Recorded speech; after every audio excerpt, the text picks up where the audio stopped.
Hey guys! So I'm going to quickly recap what we talked about in class. Particularly in this video we're going to talk about symbolism. So a symbol is, in art, an image that represents something other than itself. So here we have a peacock. So think about what describes a peacock. What could a peacock represent? Particularly things that are not tangible. Such as beauty. That's a really obvious one for a peacock. A peacock could symbolize beauty. It could also symbolize vanity. It could symbolize male prominence.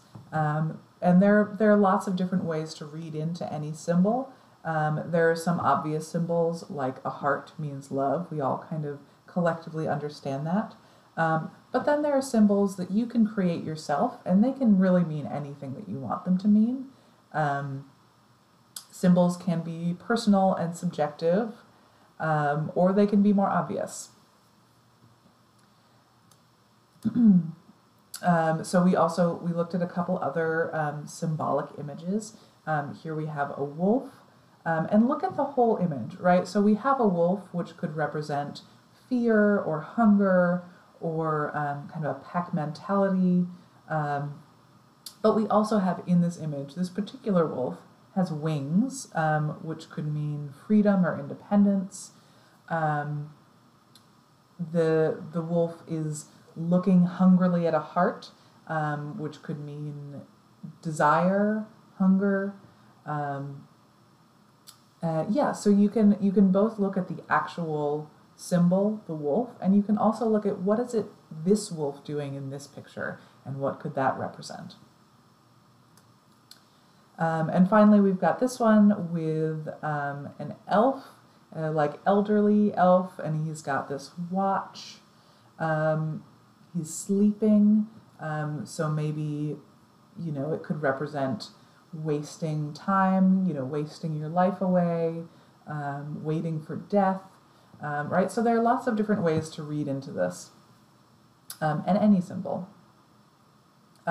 So at this point, the first step of your illuminated letter project is to figure out what symbols you might want to use in your image. So you're going to be using the first letter of your name as the letter itself, and then you're going to be decorating it with images that represent you.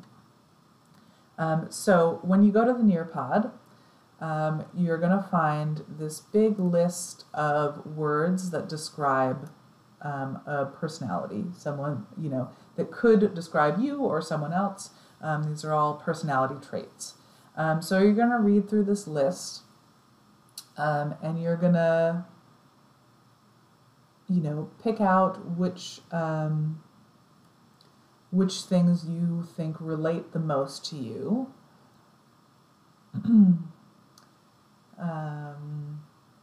Right, so you're going to read through all these words, pick some that you think describe you, and then I want you to narrow it down to 3. So we're going to pick your 3 favorites. And let's say I'm going to go with easygoing, empathetic, and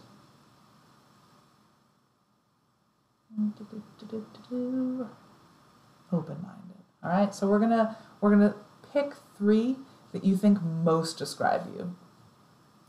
Okay, and then on the next page, you're going to write down those 3. So I had open-minded, easygoing, and empathetic. Okay, and now I'm going to think about what could represent those qualities. So, easygoing, I already thought of a lounge chair up there, and you don't have to limit yourself to one. Sometimes it's good to kind of brainstorm, but maybe I'll go with a sloth or a koala bear. Think about animals or objects or places that could represent these things. You know, maybe like the beach, just like lounging at the beach. Okay, open-minded. And just to clarify, you only have to, I'm asking just for one each, but I want to give you, a bunch of different examples of different ways that you could go with these. So open-minded, what could be open-minded?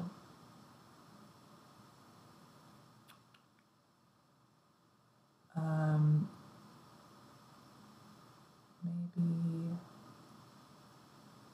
actually, you know what, I'm going to start with empathetic. I have some ideas for that. So empathetic could be an elephant, right? So now I'm thinking of kind of family-oriented animals. Elephant, dolphin, or maybe like holding hands, two hands that are holding each other.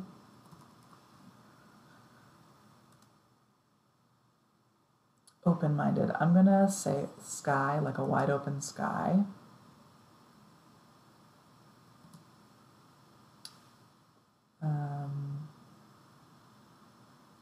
Maybe the sun.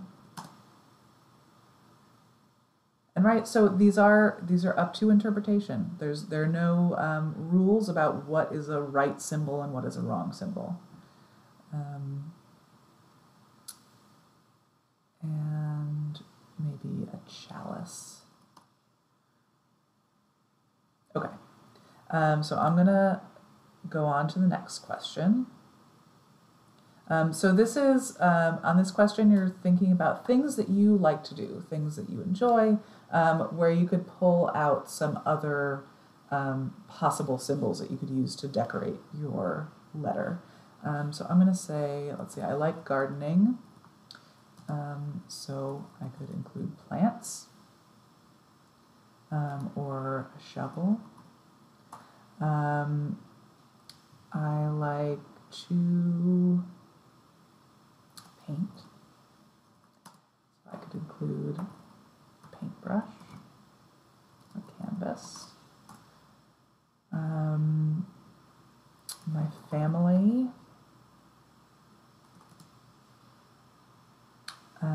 so that could represent family, a home, or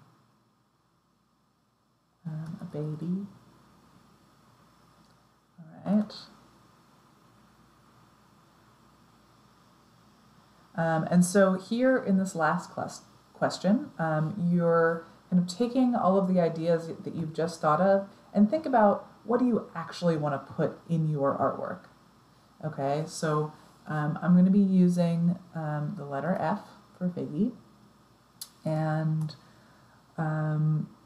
what symbols that I've thought of that I really like? Maybe I'll have the background as a beach with a wide open sky to incorporate both the easygoing and the open-minded.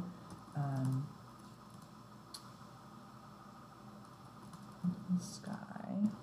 So maybe just like a little bit of sand on the bottom and like a big wide sky, some water. And maybe some plants growing up the F, vining up the F. Right, so here you're kind of putting it all together. Like, what do you actually want it to look like? You've thought of a bunch of symbols. What do you want to really use? What do you want to draw? And maybe a koala bear hanging off the F. And so I've got a lot of things here. You don't need to use a lot of, do think about your background, right? So that's going to be one aspect. And you need at least one symbol, one symbolic thing that you're going to decorate your letter with. But you don't need more than one, right? Definitely pick one, maybe two, maybe three that you want to use in your final picture. Okay, and then you are done with your questionnaire, and I'll see you in the next video.